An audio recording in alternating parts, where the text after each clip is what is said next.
All right, hello there. Today we got a nice batch of Fenix Lights, thanks to Maxpedition.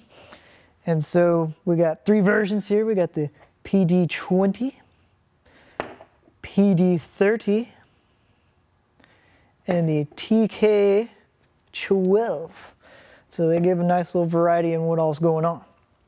All these use pretty good materials, such as aircraft grade aluminum, type 3 hard anodized finish. They're waterproof, what they call the IPX8 standard. They're digitally regulated, so based on how much power flow is going through there, it'll determine how much lumens it's shooting out. And another little bonus is the threading on the lights. I have to zoom in here, get ready. It's hard to see, but they actually have a trapezoid threading, and so that's kind of a nice heavy-duty touch rather than a traditional slant threading.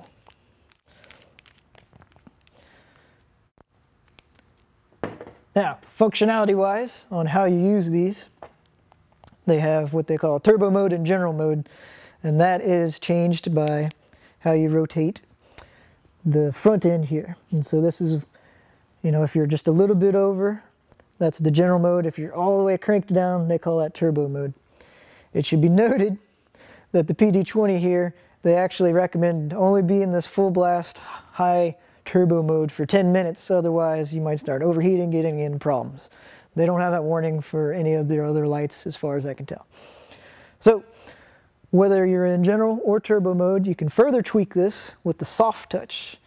So you got the full click to get it on, then you have a soft touch to start cycling. So in turbo mode, we'll go into strobe mode. Now we'll go to general. And it can be hard to see here because that's the full low. And do soft again, a little brighter, and then an SOS mode. And that same functionality there applies to the PD30.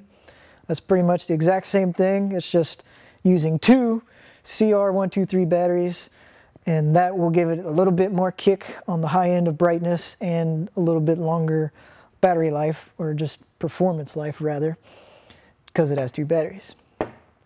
Now the TK12 here has different functionality. It's more tactical specific. So you don't have to full click to get light shooting out.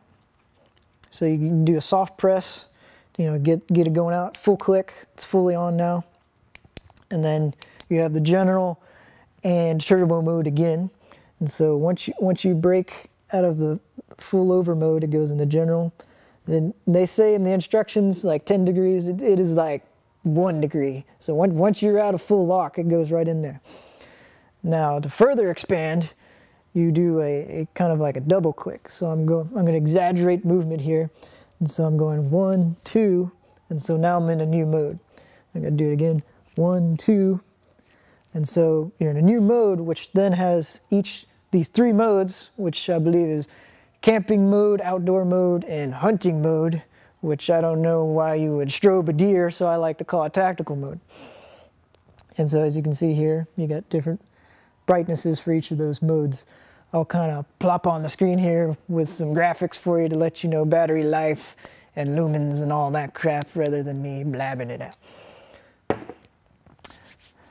So other differences are this variant has the spring clip, and which is removable just in case you didn't want it.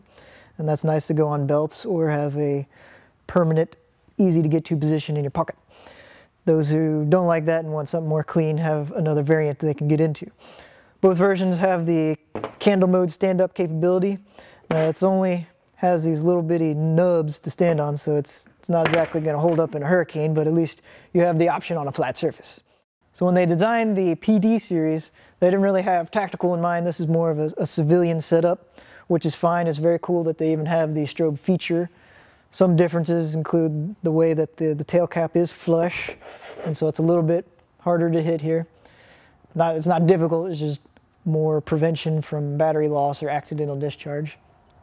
The way the tail cap works, though, definitely is less you know, stress induced, such as, you know, say you got to bust in your house, somebody's intruding, you're all like ready to go, and you're like, let's do this.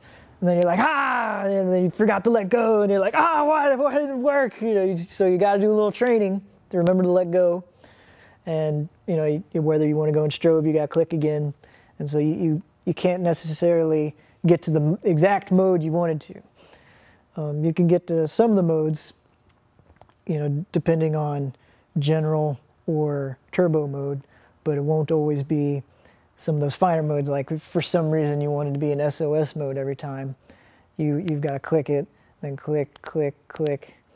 As you can see what I just did there, it also can be hard to distinguish between the full click and the soft click. Like there's not a whole lot of difference. So you got to have a gentle touch between the clicks. Worth noting. So as one of the bonus finer points of the TK12, it should be noted that by default it cannot use the 18650 rechargeable batteries. You'll need to replace the tube area. You can either buy it, and it's not terribly expensive, or you can get like an EX package. It is a package where it comes with it. And then it's another cheap way to get that if you're really interested in that recharge capability. A cool feature is that it will remember the last setting, which is nice for the tactically minded. So say you're in a very specific low light mode, and you know you're doing some night ops secret shit, and all right, so like your batteries go out, and you're like, oh, I gotta change. And so this is, you know, a real example here. You know, batteries totally out, putting them back in, all the way back on.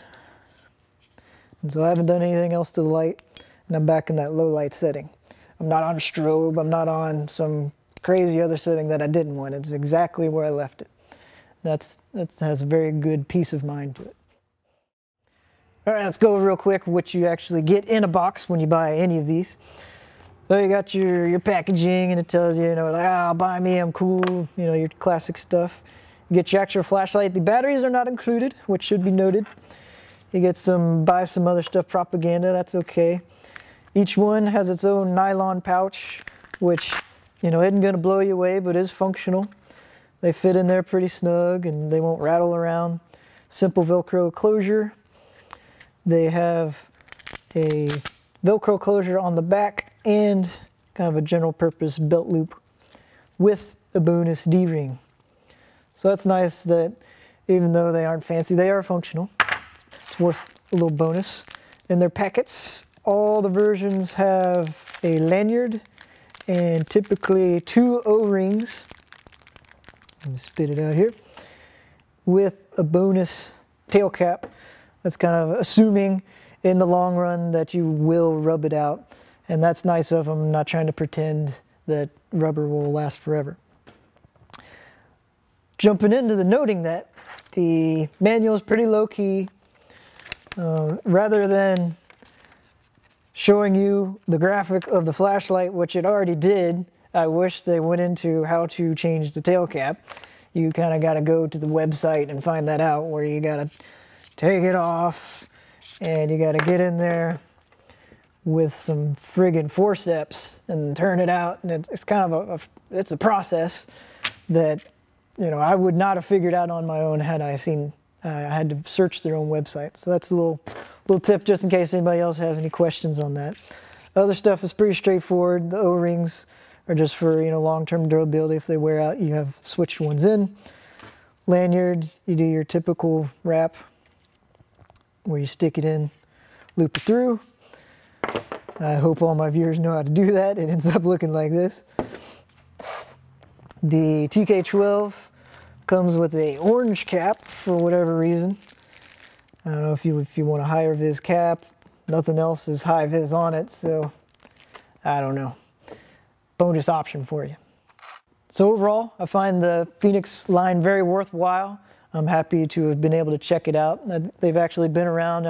I personally haven't messed with them. I was pleasantly surprised. I think through and through, it's a good bang for the buck. The materials are good. You know, you can beat on them, they still go. You know, I could, you know, still going. You can get much worse than that. You can include water.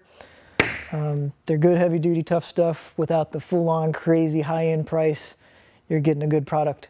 So I recommend checking them out, and thanks for watching, and perhaps check out some of my other videos.